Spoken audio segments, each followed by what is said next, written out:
Hey, what's up, everyone? Hold on. I gotta see if this is fucking working or not.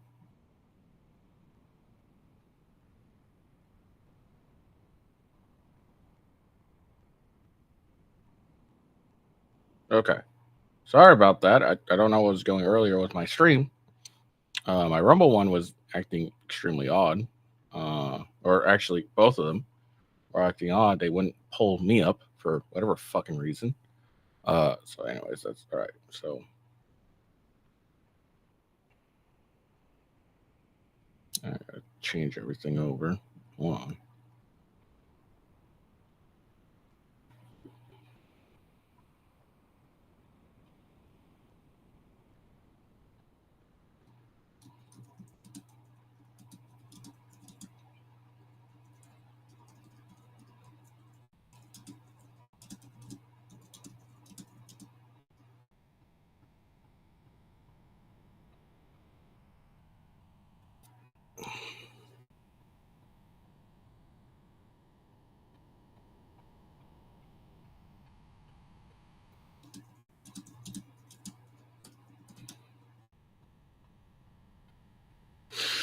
Hold on. Okay, sorry about that. I don't know what was going on with the earlier stream.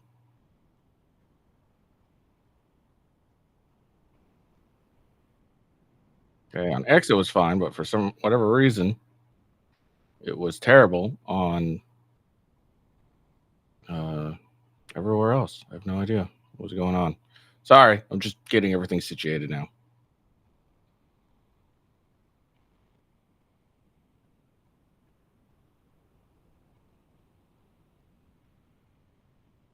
Okay. All right. So I'm just gonna go through everything like before, because now I don't know what I got, what went through or not. Sorry if you're watching this on X. Everything was fine on X, but on Rumble and YouTube, it wasn't showing anything. So let's go over some things. Again, let's give a shout out to STFUMF for the follow. Appreciate that. Follow me on X at officialwghost. Best way to find out when I go live. Rumble.com/withghost. That is where I go live the most. So check me out there. YouTube.com/@withghost is the YouTube. Twitch is twitch.tv/withghost. All right, let's move on. So if you don't remember, Pecker was being cross-examined. We're going to do some cross-examination now. Judge has officially noted that the hearing on Trump's gag order is changed to Thursday. So when he's finally decided that he is going to find Trump violated the gag order, that'll be on Thursday, because we all know that's what he's going to find. Guarantee. Let's see. All right, so this is as far as I got. So now we're back on track. All right, prosecutor is asking asking whether the judge will instruct the jury about misleading Pecker about his FBI interview, and whether Hope Hicks was in the August 2015 Trump Tower meeting. Trump's attorney, Emil Bove, says he'll apologize to Pecker at the start of the testimony and not being clear enough yesterday and direct him to the relevant part of the FBI interview. The judge agrees this is sufficient. Steinglass also asked the judge to additionally give the jury a curative instruction about how they should consider the reference to Pecker's meeting with prosecutors ahead of trial. Steinglass also asked that Bove be clear when distinguishing between federal prosecutors and state prosecutors in questioning Pecker. Pecker is back on the stand. Bove begins by saying there was some confusion in the questioning on whether Hope Hicks had come in his FBI interview in 2008. Wanted to apologize and move on from that. Bove says. He added, "If I ask a bad question, Mr. Steinglass will probably tell me, but you can as well." he says to Pecker. The statement drew smiles from several members of the jury. So that was nice. That wasn't smart, not nice, but it was smart. He admitted he was wrong, he messed up, and then he made a joke of it, which which caused the juries to kind of laugh and haha. So it may be a more of a mea culpa that was given. So because if you come back and say, "Hey, I misled you" or some shit like that, the jury may think back poorly of you and think, "You're trying to deceive us. We don't appreciate that." So when he comes back, say, "Hey, I messed up, my bad," and then makes a joke, and which causes people to laugh, then it helps out, and it will cause them to kind of give you a little forgiveness. Bove notes that that Hicks was in and out of the August 2015 meeting and did not speak at the meeting. That's absolutely correct, Pecker says. Before Bove began, the judge read the jury instruction that a witness can meet with prosecutors and review prior testimony. I don't care about that. Don't care about that. Pecker is reviewing a portion of a transcript of his grand jury testimony. Bove is focusing on the August 2015 meeting. Bove is now asking about stories about Bill and Hillary Clinton stories in the National Enquirer, confirming that with Pecker that AMI had decided to run negative stories before the August 2015 Trump Tower meeting.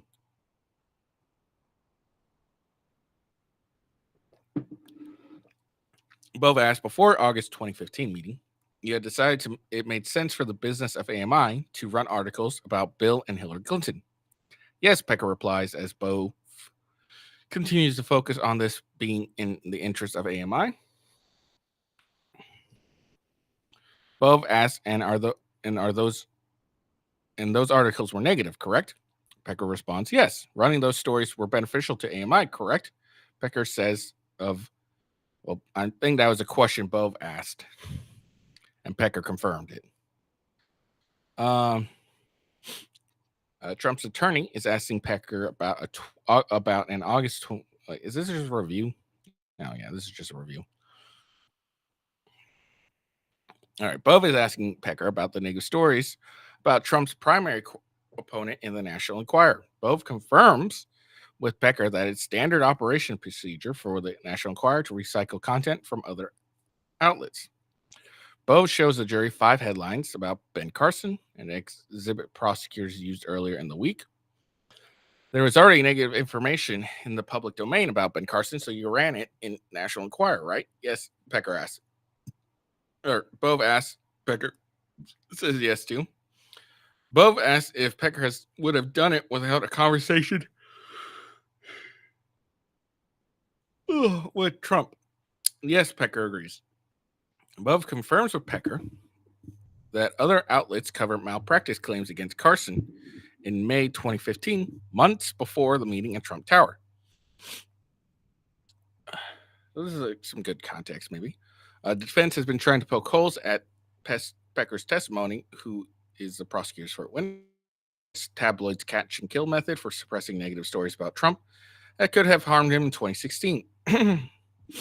Former President Trump has been accused of taking part in a legal conspiracy to undermine the integrity of the 2016 election and an unlawful plan to suppress negative information, which includes a hush money payment made to an adult film star to hide an affair. Trump has denied an affair. Now, something that people seem to forget is, the former Trump may be being accused, okay, maybe being accused of this, but he's not being charged with taking part in an illegal conspiracy, as they say it, to undermine the integrity of the 20. Like, they're really trying to tie this in to election fraud, but that's not what this case is about. It's about hush money. It's about that's not even about hush money. It's about incorrectly labeling business, business records, It's pretty much what this trial is really about. It's illegally, it's not illegal, but it's mislabeling business records. That's all this trial is about. It's not about election integrity because that's not what Trump's charged with. Trump's charged with illegally, what they call illegally mislabeling business records. That's what he's charged with. But the prosecution, it can kind of tell you how bad their case is and what this case is really about. It's actually about trying to interfere with an election, the current one, because like they're trying to muddy the waters by trying to make this seem like some sort of conspiracy to undermine the 2016 election. But they didn't charge Trump or anyone with interference with the 2016 election. They haven't been charged with that at all. So they're really trying to muddy the waters. And it's kind of funny. And then there's, of course, morons who probably buy into this. Bove has moved on to National Enquirer articles about Marco Rubio. Bove says these articles are also based on information not exclusive to the National Enquirer. Yes, Pecker confirms. Bove notes Pecker testified that he wanted to keep the August 2015 meeting discussions highly, highly confidential and quiet, but says it became public before the election. Pecker agrees, but it actually became public prior to the election that you were doing those things for President Trump. Yes, people. Pecker says, well, people picked up on it. Pecker, right. Bove asks, nothing was hidden, correct? Merchant sustains an objection to the question. Pecker's voice has become softer as he is responding and agreeing with the defense. Uh-oh, he's kowtowing. He's kowtowing, that bastard. He's being submissive. How dare he? All right. Let's see. Bove is showing the Wall Street Journal story about Karen McDougal published just before the 2016 election, saying it shows that American Media Inc. help for Trump was out there. Bove cites a line in a story that said that since last year, the National Enquirer has supported Mr. Trump's presidential bid, endorsing him, and published negative articles about some of his opponents. Bove asked Pecker to confirm that the concept of catch and kill was not discussed at the August 2015 meeting at Trump Tower. Pecker confirms to Bove that Trump and Cohn did not pay AMI any money in connection with the Dino Sajudin story. Sajudin was a former doorman at Trump Towers. Pecker also confirmed AMI has executed 100,000 of source agreements like the ones used for Sajudin and McDougal over the years.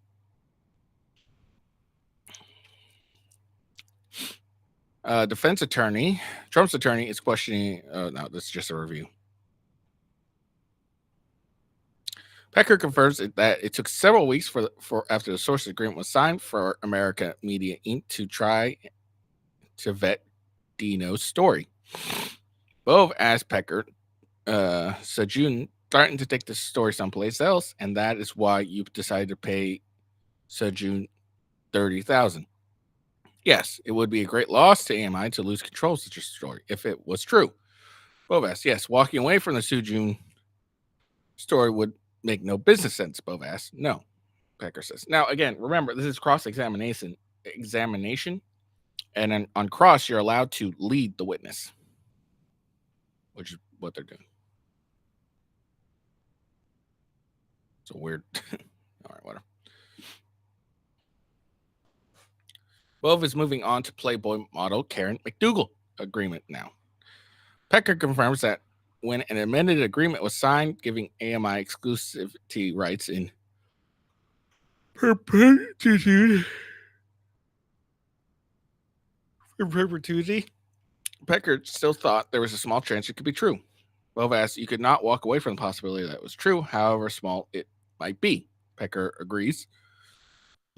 Bove is emphasizing that McDougal's main interest was to that she didn't get her story published. Pecker agrees.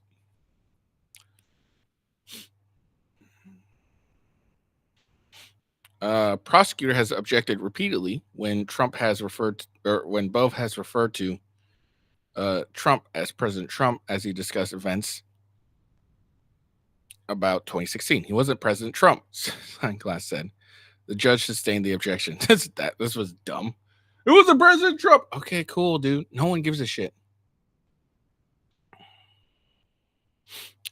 All right. Defense. Trump's attorney asked Pecker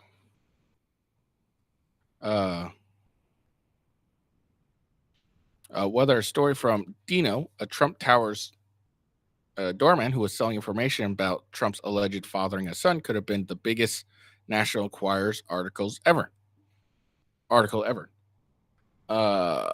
Pecker agrees that it could have been. Bove then asked, so if the story was true, you're going to run it right? You're going to run it, right? I'm pretty sure there should be a comma there. Pecker answers, yes. Ooh. So did Pecker just admit that he was going to run the story if it turned out to be true? Interesting. Looking good for the defense. Pecker has been asked to recount a phone call with Trump in which Trump asked about former Playboy model McDougal, who allegedly she had an affair with the former president. In June 2016, Pecker left the company meeting when he was informed by his assistant that he got a call from Trump. On the call, Trump said, I spoke to Conan, and I want to talk to you about McDougal, Pecker testified. Trump's attorney asked if the former publisher recalls telling Trump she doesn't want her story published. Yes, I remember saying that, Pecker said. Pecker hesitates at times in testimony, appearing to lose his train of thought, and explain after one long sentence that he was just making sure he remembered. Just wanted to make sure he remembered. Pecker is recounting his previous testimony, where Pecker says that Trump told him he did not buy stories because that always gets out.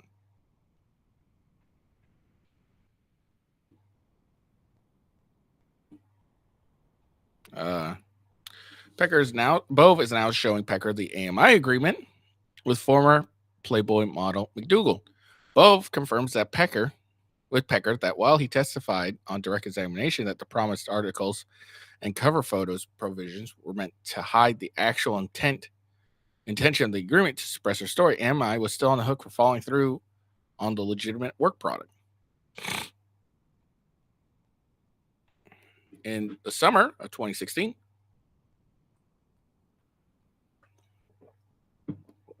Conan told National Enquirer publisher Pecker he was looking to work with business mogul Mark Cuban. Pecker testified. Conan asked Pecker to send paparazzi to a meeting the attorney had with Cuban. Pecker says. Bove pushes Pecker to agree that photographing such a meeting would put a little pressure on Trump by elevating Conan.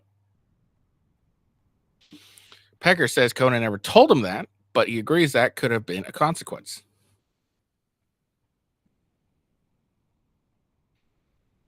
That's interesting. Pecker is acknowledging that McDougal was interested in restarting her career. There was a video presentation that discussed promotional opportunities for McDougal. Money was not discussed at the meeting. Pecker agrees. Bove also asked Pecker to confirm McDougal was not focused on cash. Pecker, after a long pause, says cash wasn't the primary portion of the agreement. She cared more about the other provisions that would help relaunch her career. He confirmed. Pecker agreed that was a legitimate business purpose. There was a legitimate business purpose for the agreement.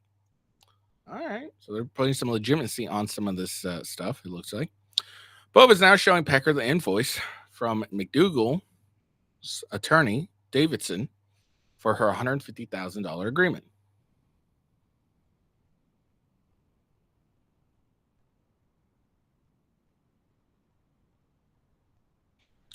Pecker confirmed he did not personally process the invoice and wire transfer to the McDougal's attorney. Pecker confirms he trusted his accounting department to do that clerical work as standard operating procedure. Bove is asking Pecker about Davidson, noting that he was both an attorney for McDougal and a source for National Enquirer, Howard. Pecker says it was a unique situation. Pecker said he eventually learned that Davidson knew Conan. Oops, sorry. There we go. I need to turn down my heat. There we go. Let's see. Sorry. Pecker said he eventually learned that Davidson knew Conan. He first learned that Davidson knew Conan in August 2016, around the time they were signing McDougal's agreement. Bove is trying to drill down on Davidson's role as a major source for the National Enquirer. I wouldn't classify him as a major attorney, Pecker says. Bove responded stipulated. This drew some laughs in the courtroom. Trump's attorney, Todd Blanche, cracked a wide smile. Prosecutor Steinglass also laughed. Bove followed up asking whether Dave was a major source for Howard. We had hundreds of sources. He was one of many. Bove hones in that Davidson and Conan knew each other, and Pecker didn't know that until right before the agreement was signed. You don't know what Conan and Davidson were doing on the side, did you? Pecker replied, I don't. So this is trying to more money. What he's trying to, imply here, obviously you can't get it, is that this was more of a Davidson and Cohen. What he's trying to do is show that is try to put in the jury's heads that Conan was trying to manipulate things behind the scenes so he could get a larger role in the Trump organization. Okay. So the fact that he knew Davidson and Davidson was both an attorney for McDougal and Stormy Daniels, just kind of it may not be anything wrong with that, but it just looks bad. It may look bad in the eye of the jury, and that may muddy Conan's testimony as this guy was trying to elevate himself in Trump organization. Behind the scenes, he was manipulating events so Trump would be forced to rely on him more and more. I'm sure that's what he's trying to allude to. I wonder if the prosecutor objected. Okay, he didn't. But anyways, that's what I think the attorney's trying to get here. He's trying to just muddy the waters and make it appear that Conan was through Davidson was using these events to elevate his status. Because if he becomes if Trump say Trump's get all these stories and he's got this one guy Conan he's helping in defeating these stories and helping him out and just doing great work on that and just doing then that might incline Trump to later on elevate Conan to a higher position or put him in a position in his administration, which would give Conan more prestige. So he's trying to show these are Conan has nefarious motives, and that all these stories weren't really stories until Conan caused them to blow up more, which when he took care of it would cause Trump to rely on him more.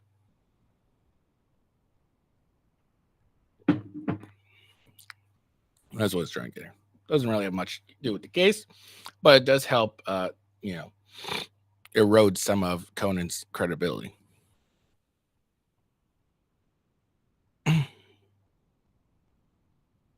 Okay, so Bove is revisiting previous testimony about Pecker about consulting a campaign attorney and his company general counsel about the tabloid agreement with McDougal, the former Playboy model, who alleged she had an affair with Trump. Bove says asked Pecker if when he told then Trump attorney Conan the agreement was bulletproof, he was conveying there was no legal ramifications. That's correct, Pecker says.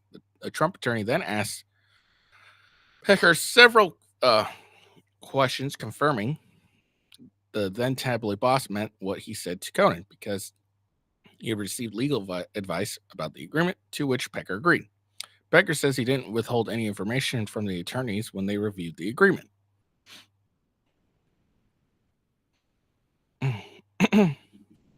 Bove catches a mistake in Pecker's testimony that he saw the third-party invoice for Trump to pay back AMI and McDougal in 2016.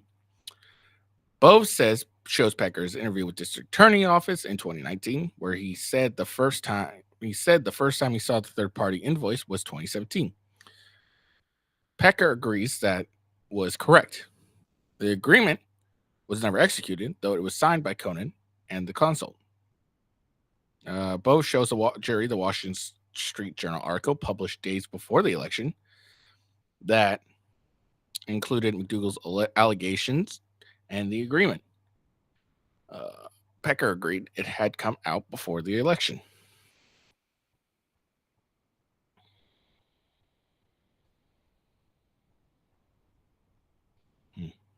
Okay, so now we're moving on to Stormy Daniels. Bove confirms Pecker wanted nothing to do with it. That's right, Pecker says, with Stormy Daniels. When Pecker told Howard he wanted nothing to do with it, Bove asked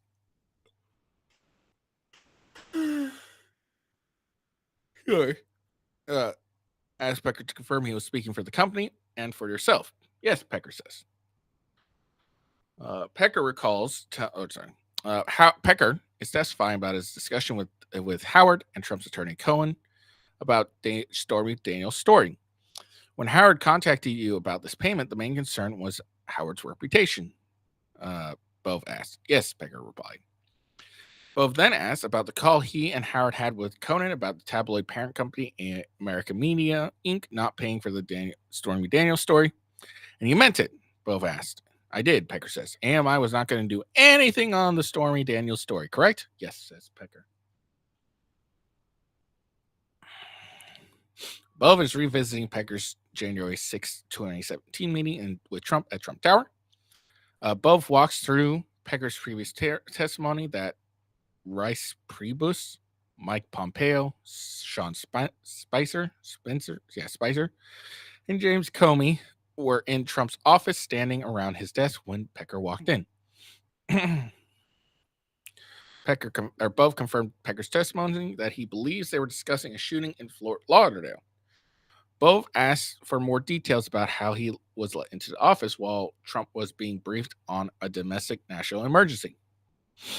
Mr. Trump has a large office, and I was by the door while they were talking with Mr. Trump, Pecker says. Pecker clarifies he didn't hear the national security conversation. Bove asked Pecker if he knew there was another consequence of the meeting. Prosecutor objected. The lawyers are now at the bench. Judge sustained the objection. Trump's attorney whispers to Trump. Trump. Okay, don't care about that. Let's see. Bove is asking about Pecker's testimony that Trump thanked him for handling the situation surrounding potential damaging stories from former Playboy model McDougal and Trump Tower doorman. Bove asked Pecker of the testimony, was that a mistake? No. Pecker says, furrowing his brow.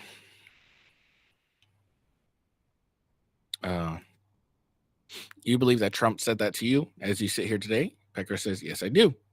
Specifically, Bove asked Pecker about his testimony yesterday when the ex-tabloid boss said Trump thanked him for the Trump doorman story. Was that another mistake? Bove challenges Pecker. Pecker responds, no.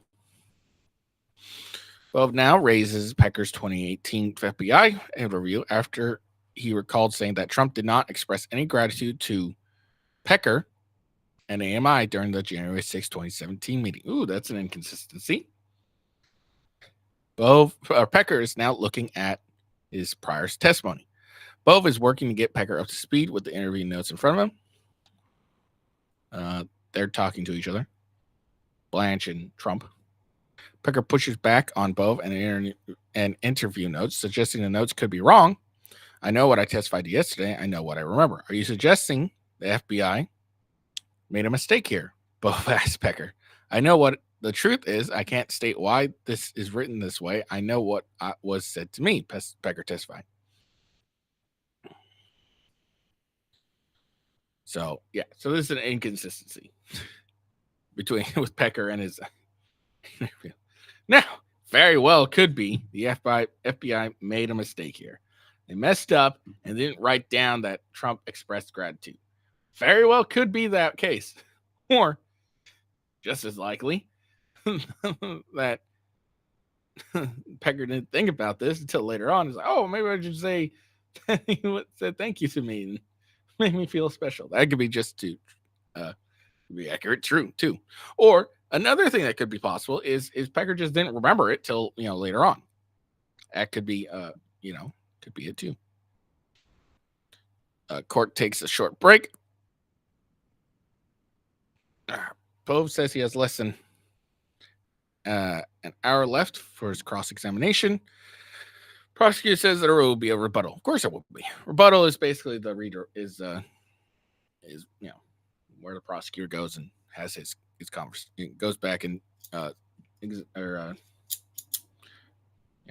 ask the questions. It's supposed to only pertain to the questions that the defense asked. Judge is back on seat. Pecker returned to courtroom. People are talking. Pecker smiled in the direction of the defense table. Bove resumes his cross-examination. Bove is asking Pecker about the time FBI agents came to his house in 2018.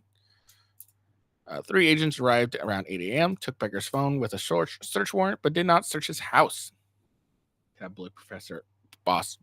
Former tabloid boss testifies.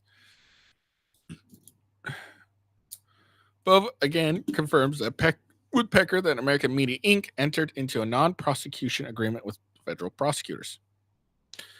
Bove asks Pecker whether the meeting with FBI agents were stressful. You wanted to be over with, though, right? Yes, Pecker says. Of course he wanted to be over. It's the FBI. Fuck him. Pecker confirmed that there was a provision related to the FBI investigation and a deal with Hudson News Group regarding the sales of National Enquirer to other tabloids. The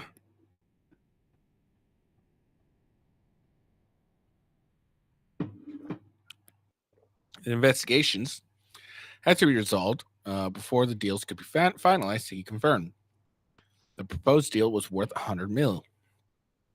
Bove asked whether the federal investigation put some pressure on the negotiations. Pecker paused before answering. From a timing standpoint, it would have added onto the stress of the transaction.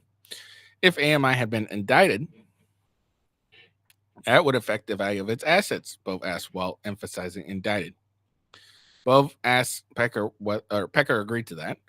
Bove asked Pecker whether there was a price pressure on the agreement. To Hudson News, the federal investigation was going to reduce the earnings of those magazines, Pecker said. Again, this is muddying the waters, making it appear that, hey, there's more going on to this.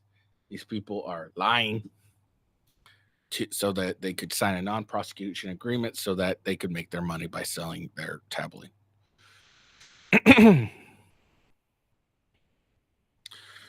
Bove is focusing on a portion of the statements of facts in a non-prosecution agreement Pecker reached with federal investigators in 2018. It relates to August 2015 meeting at Trump Tower. Bove is asking Pecker about his statements about the meeting during his October 2019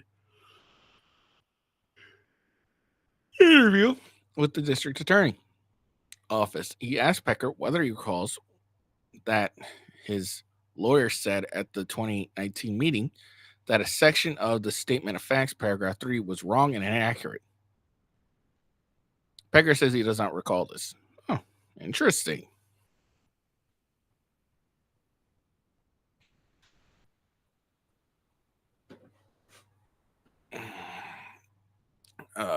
Let's see. Trump leans forward, stares at the screen as Pecker reviews the records from the October 2019 meeting.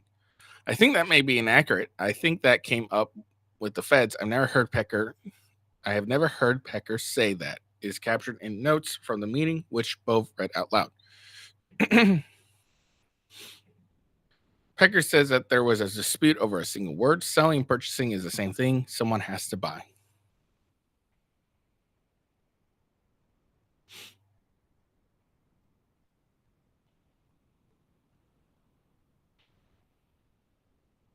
Let's see. Bove is now turning to a letter from the Federal Election Commission and Michael Conan's response that they didn't need to worry about it because Trump had former Attorney General Jeff Sessions in his pockets.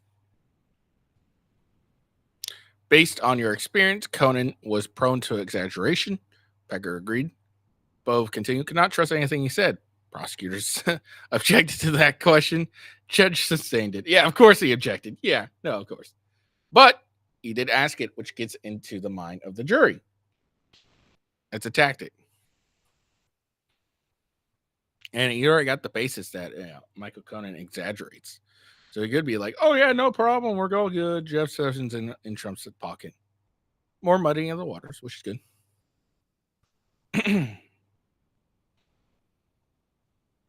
Bove moved his questioning into America Media Inc.'s conciliation agreement with the FEC in May 2021. Pecker was not CEO at that point, but read the agreement at the time because he still had equity in the company. Pecker said he was still consulting for AMI. Bove asked what work he did. Pecker said he answered questions from the AMI president on celebrity magazines and just the magazine industry. Pecker previously testified that the conciliation agreement acknowledged that AMI committed a campaign violation. Bove asked Pecker on cross-examination to confirm that it is not true. Pecker pushed back.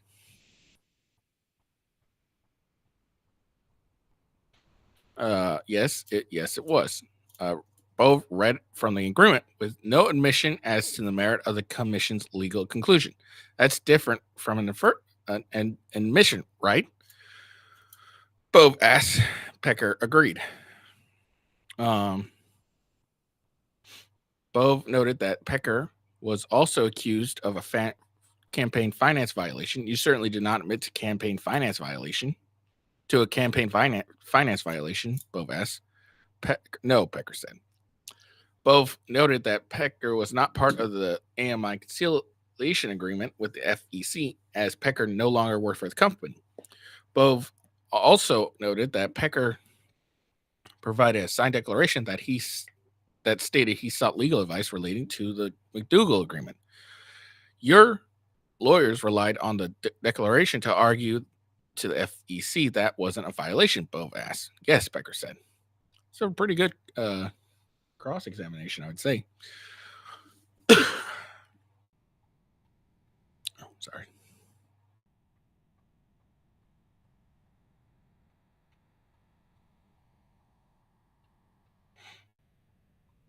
This is an interesting analysis. So the defense is trying to poke holes in Pecker's truthfulness, and combined with a non-prosecution agreement reached with the federal investigators in 2018, undermine his motivations. When law enforcement approached Pecker, he was about to sell his company, and thus he had to tell them whatever they wanted to hear. They wanted to hear. You had to do whatever they wanted, Hogan said. And Pecker then got away without getting criminally prosecuted. As a result, you're still indebted to them. And you still have an incentive, a motive to tell them what they want to hear to shape your story. This is a good analysis. That's what kind of Bove is trying to pretty much elicit or show, however you want to say it.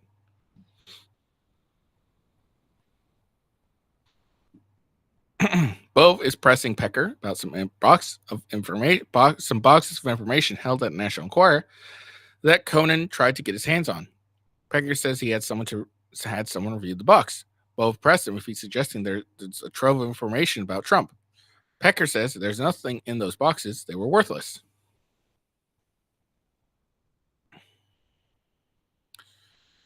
Okay, so Trump's has ended. I've been truthful to the best of my recollection. Pecker says to Bove. In closing cross-examination, Bove confirmed that ultimately District Attorney's Office determined whether Pecker held up his end of the immunity agreement. Prosecutor is back for redirect.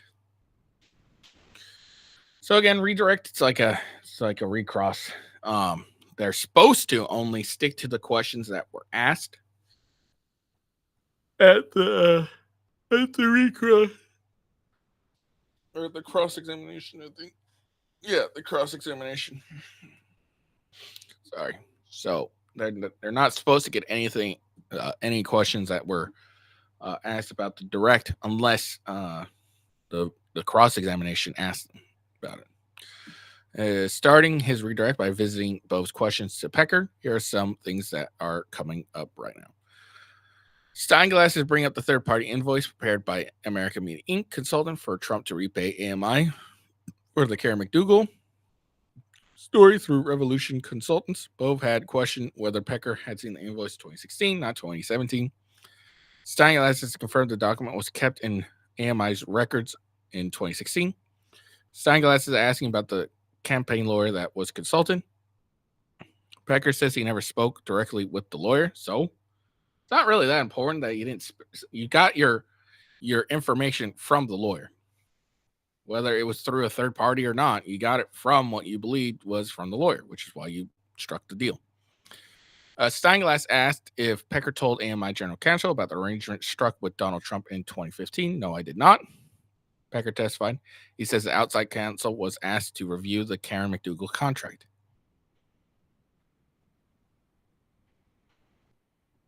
Prosecutors having Pecker reconfirmed that the purpose of the National Enquirer's contract with McDougal was to suppress her potentially damaging story about Trump and help influence the 2016 election. Additional items about writing articles and appearing on covers were extra. Pecker confirmed in response to prosecutor Steinglass, who is bringing things back to his team's central argument about the agreement. The provisions about McDougal getting the right written articles and appear on covers of the tabloid were included in the contract as a disguise. Pecker says. Pecker testified he never told his company's general counsel that the true purpose of the deal was to influence the election. He also never told the attorney that he planned to transfer the rights to Conan, who pledged to reimburse him.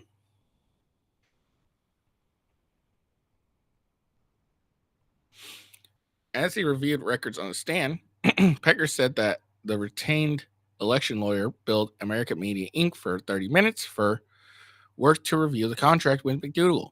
Steinglass went through the contract, asking if it mentioned anything about Trump reimbursing Conan's name, the discussion at Trump Tower, or the word campaign. No. Does the contract even mention the word campaign? Steinglass asked. No, Pecker said. Pecker noted that the contract that the outside counsel reviewed had none of these details. Okay.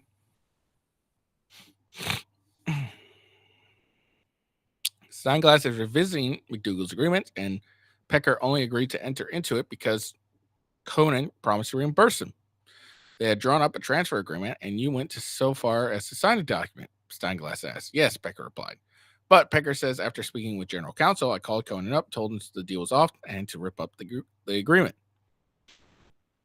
Steinglass has returned to the National Enquirer's agreement with Dino, the Trump Tower doorman, who claimed to have a story about Trump fathering a child. Prosecution is now picking at Bo's efforts to have Pecker describe the agreement as a standard source agreement. Steinglass brings up an amendment to the agreement, which changed the length of the contract from 90 days to in perpetuity. Pecker says the change was made after his conversation with then Conan. Steinglass asked if it's standard operation procedure for American Media Inc. to consult a lawyer for a presidential candidate with a source agreement. Pecker says no. Pecker also confirms that adding clause that would require Dino to pay AMI $1 million if he breached the agreement was not standard operating procedure. That too was made at Cohen's request, Pecker says. Steinglass is now seeking to tie Conan to Trump's campaign. Pecker confirmed that Conan was known to work his media contacts for the campaign. Conan went on television to talk up talking points, invite Pecker to a campaign funds. When you formulated the agreement to help the campaign in 2015, Steinglass asked if Conan was part of the agreement. Yes, he was, Pecker says. Steinglass asked, in this case, did you suppress stories to help a presidential candidate? Yes, Pecker said, with regards to the 2015 agreements.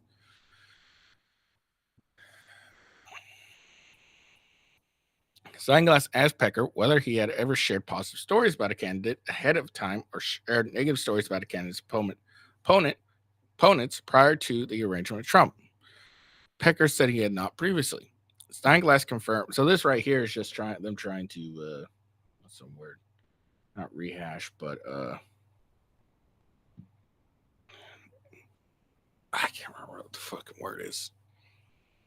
Whatever. They're trying to rebuild his image, basically. Steinglass confirmed Pecker's earlier testimony that he was friends with Trump. He didn't run negative stories about him even before the campaign. Prior to 2015 meeting at the Trump Towers, did AMI ever agree to publish stories attacking Mr. Trump's political opponents? No, Pecker said. Steinglass asked, did you ever specifically use the term catch and kill in that meeting? No, I did not, Pecker said. During another round questions from the prosecutor, Steinglass is having Pecker outline his takeaways from the 2015 meeting at Trump Tower. It's my understanding that I would use the company's resources to gear any information that would be coming out on Trump or the campaign related to specifically women who would be selling their stories, Pecker said. Those stories that come up, I would speak to Conan, tell him that these are the stories that are going for sale, that if we don't buy them, someone else will, that Conan would handle it, buy them, or try to make sure that they don't get published. Steinglass spent a portion of his redirect questioning Pecker on the potential impacts of publishing a story like McDougal's. Here's how that went. Had you publish a story about a Playboy model with a year-old sexual affair while he was married with a presidential candidate, would that have sold magazines, you think? Steinglass asked. Yes. That would be National Enquirer gold, Steinglass asked. Yes. At the time you entered into the agreement, you had zero intention of publishing that story, Steinglass asked. Yes, Pecker said. Court broke for lunch. Let's see. Yeah, they rebuilt his credibility. Back in court, back in session, back on the witness stand. Steinglass resumes his question. Good afternoon, jurors. Judge says that the panel finals in. I'm going to try not to keep you here too much longer, Steinglass tells Pecker as he begins. Steinglass has gone back to the Wall Street Journal, published in November 4th, 2016. The purpose was to have Pepper explain that he likely learned the term catch and kill in the press. Yesterday, during cross-examination, Pecker said he learned it from federal prosecutors, so now he has some more inconsistencies. Well, I probably learned it from the press, but before I said I learned it from the prosecutors. Okay. Steinglass is setting up Pecker to testify again about that he told Howard he didn't want anything to do with a porn star when he first learned about Daniel's story. Pecker said the reason he notified Conan when learning about Daniel's allegations of an affair with Trump, he reached out to Conan because if he heard it from someone else, he would go ballistic. When it came to purchasing Daniel's story, Pecker testified, I said to Conan that after paying for the doorman and McDougal story, I wasn't going to pay anything further, and I wasn't a bank. Pecker says of the Stormy's story, he wasn't going to print it or buy it or be associated with it, but he was still going to tell Conan about it to fulfill his obligation to an agreement he reached with Trump and Conan in 2015.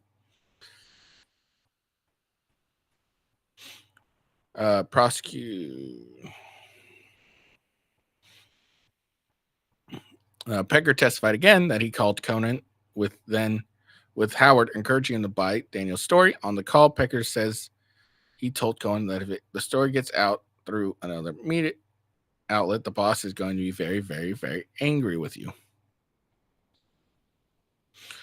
Steinglass is now shifting to Pecker's 2018 FBI interview, where Pecker earlier disputed the FBI's notes, saying that Trump didn't thank him during a 2017 meeting. He asked Pecker about a subsequent interview with the FBI 1 week after the meeting, both highlighted.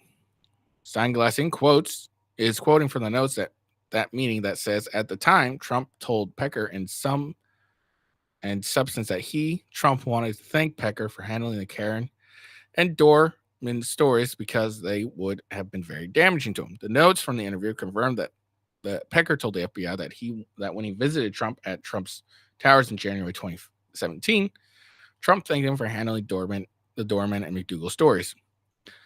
Steinglass asked Pecker if he told the FBI that Trump thanked him. Yes, I did, Pecker testified. Well, that was a week later. This is odd. Why didn't you say that in the beginning? It's a little odd. I don't think it helps you. All right, Steinglass reads more records from Pecker's testimony to a federal grand jury in 2018, in which the publisher also relayed the story of that January 2017 meeting at Trump Tower. Per the transcript, Pecker told the grand jury at the time that during the conversation with Trump said that Karen is a good girl, reference to McDougal. Pecker also confirmed that in 2018 grand jury testimony, he testified that Trump told him that McDougal and Doorman stories could be damaging. Pecker says that Trump thought they would be very damaging to his campaign and his election. Well, yeah, it would be. So, all right. So now that we're getting a recross, so now the defense is going to re-ask some questions. And again, these questions are supposed to only be limited to what was asked upon redirect. Steinglass just wrapped up his questions. Bove is back at the lectern and starting his line of questioning. Bove asked Pecker whether McDougal met the definition of a celebrity. Did she meet the celebrity category at the time? No, Pecker responded. Bove asked whether there was real value to her brand as a former playmate and the first woman on the cover of a men's fitness magazine. I wouldn't say there was value. I wouldn't say there was a value to her brand, to a media company, to herself. There would be, Pecker says. Bove concludes by asking Pecker whether he believes Trump cares about people. I do, Pecker says. Pecker testified previously that Trump cares about his family. Asked by Steinglass if he believes that, Pecker says, of course I do. Okay, and that was the end of the recross.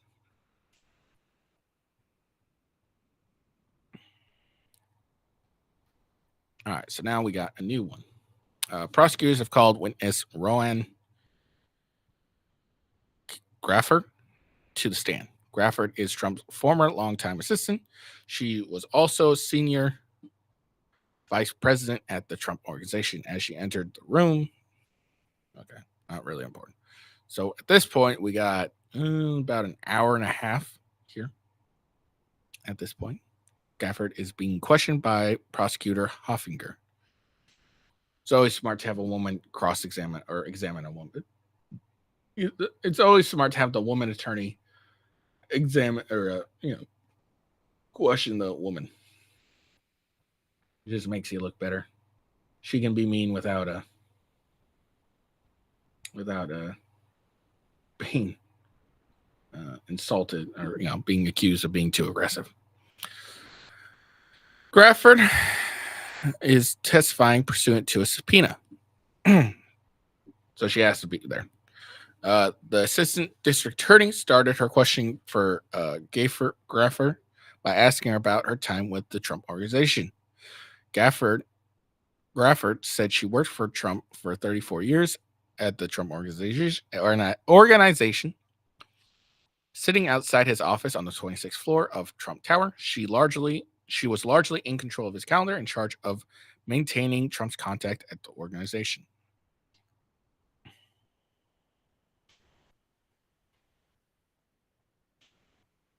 Under direct examination, Graffert said that Trump never used email to communicate as far as she can remember. Court security officer also handed Graffert a thumb drive. Prosecutor asked Graffert to verify several exhibits that are emails he exchanged with Madeleine Westerhout, who worked in the Trump White House. Also, we get into the minutes of emails sent between Trump's White House and Trump's organization assistants.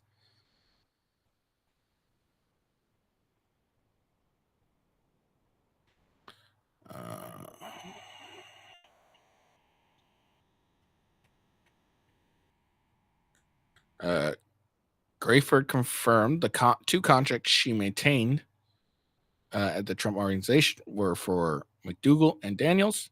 Partially redacted exhibits in court show a contract contact entry in the organization systems for McDougal with phone number, email address, and 2 addresses. Grayford confirmed she believes she created the contact for Trump. Next contact Hoffinger shows in the Trump organization system is listed Stormy's. It just lists a cell number. Grayford confirms that the Stormy contact was Stormy Daniels. Grayford recalls seeing Daniels in the reception area at Trump Tower before Trump ran for president. Okay.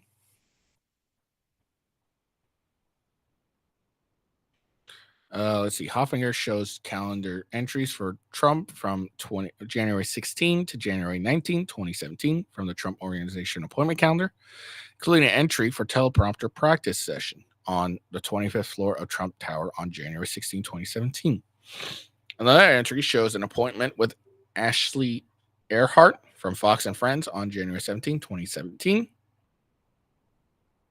On the same day, he also had an appointment for a photo shoot for Mike Allen for the Washington Post. Grayford confirmed that the entry showed Trump was working at Trump Tower at the time. Okay. So all that shows is, her and Trump were in the same building at the same time. That's all it really shows. But okay. Grayford confirms that the entire show, Trump was working at Trump. At the entry show, Trump was working at Trump Towers at the time. I read that. According to the calendar, Trump was expected to be wheels up in LaGuardia Airport to Reagan National Airport in January 19, 2017, the day before inauguration. Okay, so that was it. So all Graf's testimony was confirming that Trump was at Trump Towers at the same time that Daniels was. Trump is smiling and watches Graves speak as his attorneys begin. So now, again, Trump's attorney, Susan Nichols, is asking the cross-examination questions. And again, smart to have a woman attorney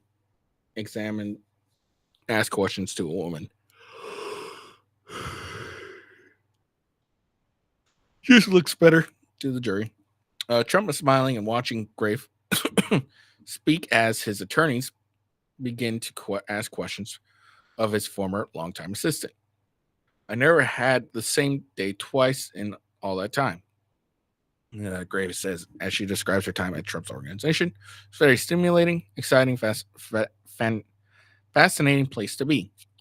Asked if Trump respect her intelligence, Grayford says she wouldn't have worked there for 34 years if he didn't. Trump laughed at the comment.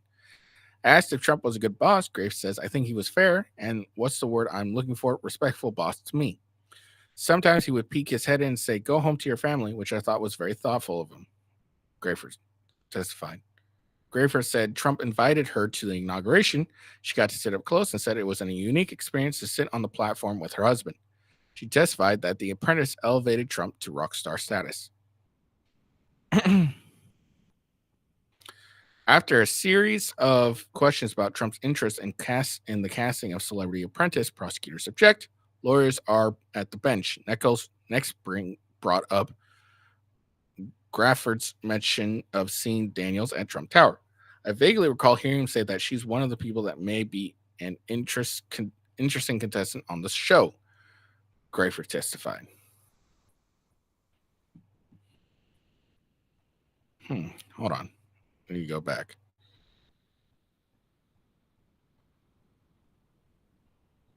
Okay, so this was what?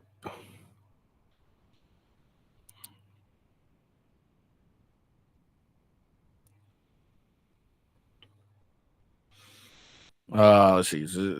I vaguely recall hearing him say that she's one of the. Okay. Trump's attorney went on into a line of questioning about how Trump was involved in finding contestants for the Celebrity Apprentice, confirming that with Grayford that Trump looked for colorful and interesting candidates to cast. He would vocalize sometimes people Trump was interested in having as apprentice contestants to members of his staff, she said. She says she was under the impression a Trump Tower visit from adult film star Stormy Daniels had to do with Trump's interest in her as a potential castmate for The Apprentice. You understood she was there to discuss being cast for The Apprentice, Nichols asked. I assumed that, Grafer says. Daniels said in her recent documentary she had conversations with Trump about potential appearing on Celebrity Apprentice.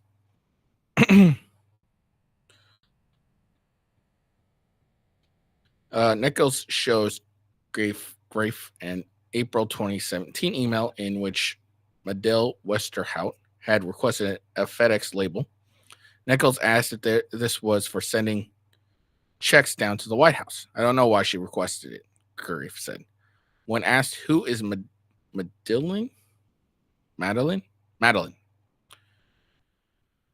Grafer turned her face to look at Trump and said she was President Trump's executive assistant at the White House.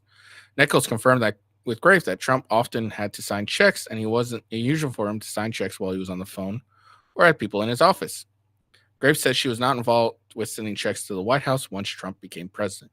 Basically, that question was he would be on the phone signing checks and not really looking at them. That's what that's trying to establish there. Nichols asked if the only reason she's in the courtroom is because she worked at the Trump organization. Then added, "You don't want to be here." Graves said, "Correct," turning towards the jury when she said that. Nichols noted that Grafer is under a subpoena. And that's it. Grafer is now off the witness stand. Lawyers are having a sidebar. Both the prosecution and defense questioned Trump's former assistant for less than 20 minutes. She was on the stand for about half an hour. District attorney has not said who the next witness will be. The judge excused the jury for afternoon recess. This is, you said 4:30, so you only got like a little bit of an hour.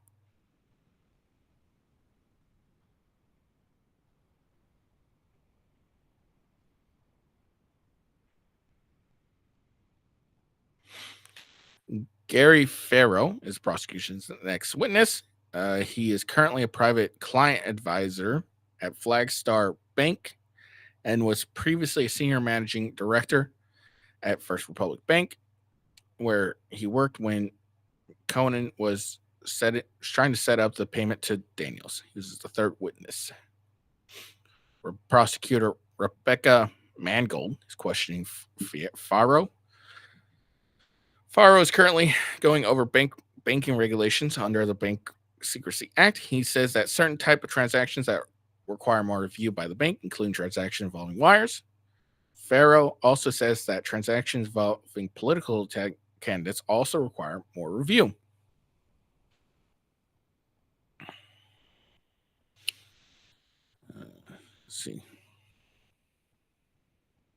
Let's see. Farrow worked at First Republic Bank when Conan, Trump's former personal attorney, used his own home equity line from the bank to pay the $130,000 payment to Stormy Daniels.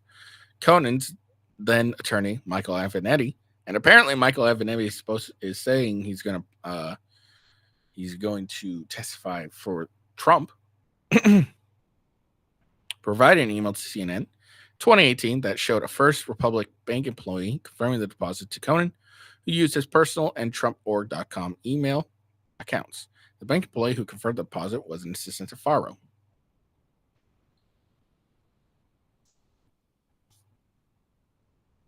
Farrow was testifying about different types of bank and banking transaction, brings up his connection to the case. Michael Conan was assigned to me after a colleague left in 2015. Farrow testified he was given Cohen based on his ability to handle individuals that may be a little challenging. Frankly, I didn't find him that difficult, Farrow says of Conan. Farrow says he worked with Conan from 2015 through 2018 or 19.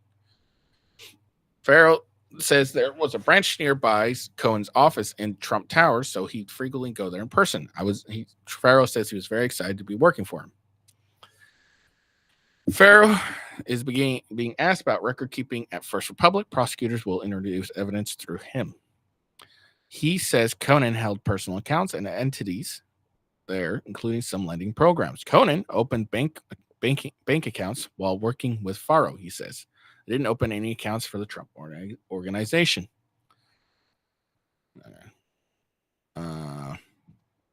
Farrow is being asked about email servers at First Republic.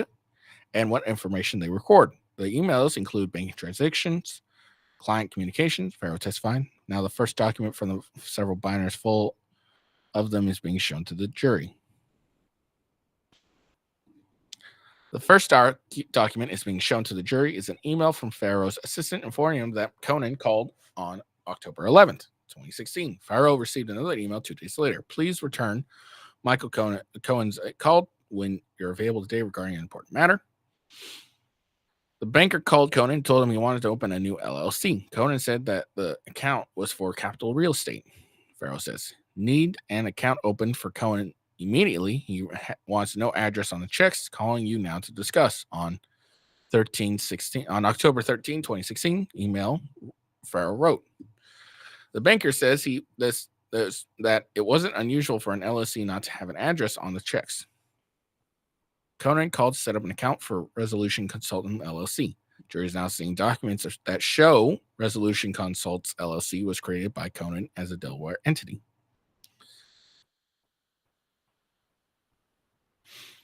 Farrow and the attorneys are getting into the finer details of his bank arrangement with Cohen, testifying that Trump's former personal attorney was the only authorized signature on the account and repeating the account was meant for real estate purposes.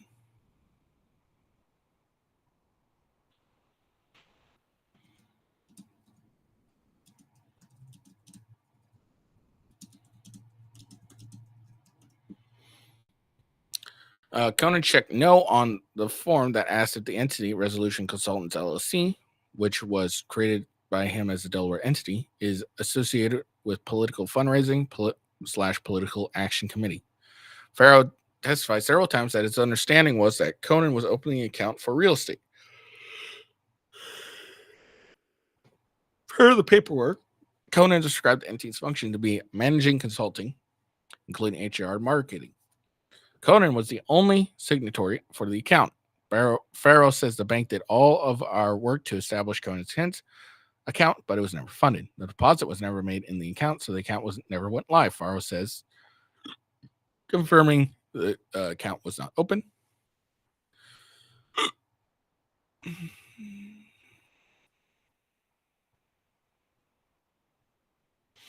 Farrow says the bank did all the work. Funded.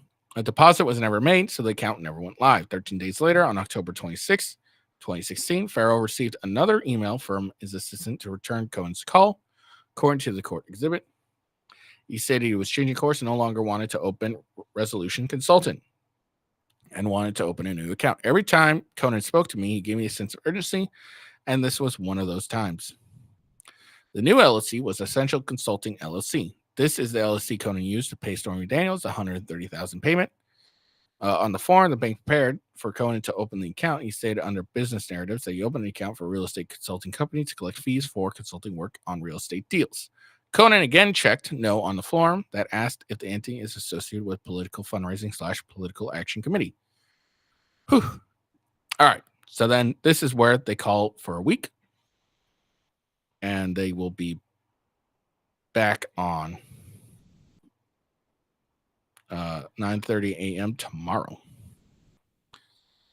Have a good week. And looks like we may be getting a Trump and Biden debate. See when that happens. So there we go. That's the end of it. So finished up. Pecker got some little bit of scrutiny, a little inconsistent. The jury tried to rehabilitate him.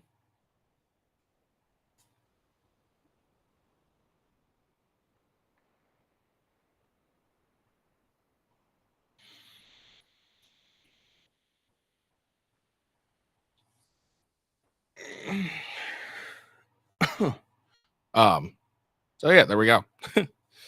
So that's the end of it. So we'll get to see what goes on Wednesday. I'll have to figure out what I'm going to do tomorrow, because obviously I can't do the trial. But it's very interesting. They seem to have poked holes in Pecker's credibility here, and they tried to rehabilitate his. They tried to rehabilitate him. The prosecutors tried to rehabilitate Pecker. but I don't think it really worked for him because just because, oh, well, I mentioned it a week later. Why didn't you mention it that week before? Now, again, it could be, oh, I didn't remember it, but it's, I don't know, looks a little suspicious to me. And I think would it look suspicious to the average person. And Graf's testimony didn't really help them. They tried to like, oh, Stormy Daniels and Trump was in the same place at the same time, but then that was later explained. Well, it could be because he was going to have her on the Celebrity Apprentice. So there's so it doesn't really help them as much as I think. I think the cross examination was done very well on Pecker, seemed to poke holes in a lot of his stories. But we'll see. We'll move on and we'll listen to more of the banking details and whoever else. Again, make sure you follow me on X and give the video a like wherever you're watching. I hope you have a good day. Peace out, and I'll see y'all later.